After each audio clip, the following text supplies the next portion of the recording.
શ્રી પુરુષોત્તમ ભગવાનની જય। ઘઉં કાંકરાની વાર્તા। એક હતું ગામ।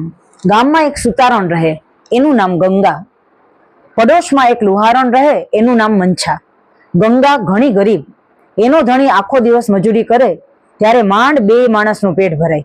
જ્યારે મંછા ખાધે પીધે સુખી પણ જીવની ભારે ટૂંકી। કોઈને કાંઈ ઝટ દઈને દે નહીં, અને દે તો એવો દેખાવ કરે કે જાણે ખજાનો દઈ દીધો। ગંગા ગરીબ ઘણી પણ દિલની ભારે દરિયાવ। પોતે ભૂખી રહે પણ આંગણે આવેલો અભ્યાગત પાછો ન જાય। રોટલો દઈને રાજી થનારી વળી આપ્યા પછી પણ અફસોસ કરે કે પ્રભુએ કંઈક દેવા જેવું દીધું હોત તો દિલ ખોલીને દેત। એવામાં અમૃતમય અધિક માસ આવ્યો। ગામના નરનારીએ વ્રત આદર્યા। ગંગાએ પણ વ્રત લીધું। એનું જોઈને દંભી મંછાએ પણ વ્રત લીધું। ભાવ ભક્તિનો તો છાંટોય નહીં, પણ દેખા દેખીથી દોરડું પકડી લીધું। સવારના પોરમાં બની ઠનીને સૌની સાથે નદીએ નાહવા જાય। નદીમાં એકાદ ડૂબકી મારે, પ્રભુનું નામ લેવાને બદલે તાડ ચડી ગઈ હોય એમ સિસકારા બોલાવે। પગ ભીંજાય ન ભીંજાય ત્યાં તો ફટ દેતી બહાર નીકળી જાય। પછી સૌ વાર્તા સાંભળવા બેસે। ગોરભાના કપાળે ચાંદલો કરે, પોથીને કંકુ ચોખા ચોળે। સૌ સાથે મુઠ્ઠી મુઠ્ઠી ઘઉં લાવ્યા હોય એની ગોરભા પાસે ઢગલી કરે। જ્યારે મંછા શેર ઘઉં લઈને આવે, એમાં ઘઉં તો પાશેર જ હોય, પોણો શેર તો કાંકરા હોય, પણ એનો ઢગલો સૌથી મોટો દેખાય। કથા સાંભળવાના બદલે એ પોતાનો ઢગલો જોતી જાય અને ફૂલાઈને ખોખારા ખાતી જાય। એમ કરતા અમૃત માસ પૂર્ણ થવા આવ્યો। છેલ્લા દિવસે ગંગાએ કોઠીમાંથી હતા એટલા બધાય ઘઉં કાઢી લીધા। માંડ શેર જેટલા થયા। ગંગા જીવ બાળવા લાગી કે અરે રે, મારા ભાગ્ય કેવા ભમરાડા છે। આજ કોઠી ભરેલી હોત તો ગોરભાને 5 મણ ઘઉં દેત। આવો અમૃત માસ ફરી ક્યારે આવે?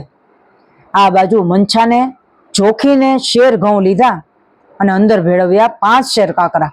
પછી મલપતી મલપતી ગઈ નદીએ સ્નાન કરી સૌ વાર્તા સાંભળવા બેઠા। મંછાનો ઢગલો સૌથી મોટો।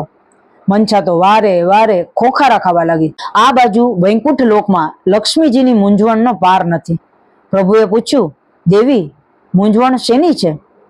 ત્યારે લક્ષ્મીજી બોલ્યા કે હે નાથ, રોજ તો 5 શેર ઘઉંમાંથી પોણો શેર કાંકરા વીણતા નાકે દમ આવી જાય છે। આજે તો શેર ઘઉંમાં 5 શેર કાંકરા છે। ઘઉં વીણું કે કાંકરા?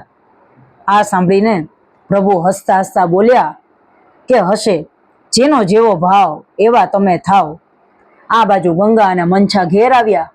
ગંગાએ ઘેર જઈને જોયું તો આખી કોઠી ઘઉંની ભરેલી। ગંગાના આનંદનો પાર ન રહ્યો। એ તો દોડતી દોડતી ગઈ ગોરભા પાસે, જઈને કહ્યું કે પ્રભુએ કૃપા કરી છે, મારા ઘરે પધારો, મારે અન્નદાન કરવું છે। ગોરભા ગંગાના ઘરે આવ્યા। ગંગા સુપડે સુપડે ઘઉં આપવા લાગી, પણ કોઠી ખાલી ન થઈ। 5 ના બદલે 15 મણ ઘઉં દીધા, પણ તોય કોઠી તો ભરેલી ની જ ભરેલી। ગંગા સમજી ગઈ કે પૂર્ણ પુરુષોત્તમ પ્રભુએ જ દયા કરી છે। વાયુ વેગે વાત ગામમાં ફેલાઈ ગઈ। લોકો જોવા ટોળે વળ્યા। ગંગાએ ગામના તમામ બ્રાહ્મણોને સુપડા ભરી ભરીને ઘઉં આપ્યા, પણ કોઠી છલકાતી જ રહી। આ વાત મંછાએ સાંભળી। એને થયું કે વ્રત તો મેં કર્યું છે, મને પણ ફળ મળવું જોઈએ। જઈને જોયું તો કોઠીમાં તો આખી કોઠી કાંકરાથી ભરેલી હતી। ગંગાની કોઠીમાંથી ઘઉં કદી ખાલી ન થયા, અને મંછાની કોઠીમાંથી કાંકરા કદી ન ખૂટ્યા। હે પૂર્ણ પુરુષોત્તમ પ્રભુ, તમે જેવા ગંગાને ફળ્યા એવા સૌને ફળજો। શ્રી પુરુષોત્તમ ભગવાન